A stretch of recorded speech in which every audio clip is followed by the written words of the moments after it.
ദേ നമ്മുടെ ബാജുമോനൊക്കെ റെഡിയായിട്ട് നിൽക്കുകയാണ് കേട്ടോ. ഞങ്ങളിന്ന് പോയത് ചാലക്കുടിയിലുള്ള CSR ചെക്ക് ഡാമിലാണ്. അവിടെ ഇറങ്ങുമ്പോൾ തന്നെ ഒരുപാട് കാര്യങ്ങൾ അവർ എഴുതി വെച്ചിട്ടുണ്ട് ശ്രദ്ധിക്കാനായിട്ട്. ദേ 2-3 ചേട്ടന്മാരൊക്കെ വഞ്ചിയൊക്കെ റെഡിയാക്കുകയാണ്. ഞാൻ ആ വഞ്ചിയിൽ പോയിട്ടാണ്.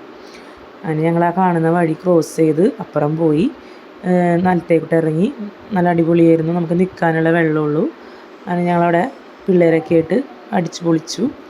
പിന്നെ ഷട്ടർ പൊക്കിയിട്ടുണ്ടായിരുന്നു. അതിൻ്റെ പേരിൽ ഷട്ടറിലൂടെ നല്ല ഫോഴ്സിലാണ് വെള്ളം വരുന്നുണ്ടായിരുന്നത്.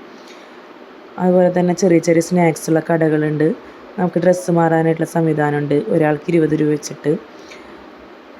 ഒരു ഇൻഫർമേഷൻ വെച്ചിട്ടുണ്ടെങ്കിൽ ഷട്ടർ തുറന്ന സമയത്ത് ഷട്ടറിൻ്റെ അടുത്തേക്ക് പോവുക, അതുപോലെ അപ്പുറത്ത് കെട്ടി നിന്നിരിക്കുന്ന വെള്ളത്തിൽ ഷട്ടറിൻ്റെ അടുത്തേക്ക് പോവാതിരിക്കുകയൊക്കെ ചെയ്യുക.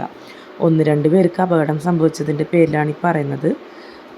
എൻ്റെ ചാനലിലേക്ക് സബ്സ്ക്രൈബ് ചെയ്യുക, ഷെയർ ചെയ്യുക, കമൻറ്റ് ചെയ്യുക.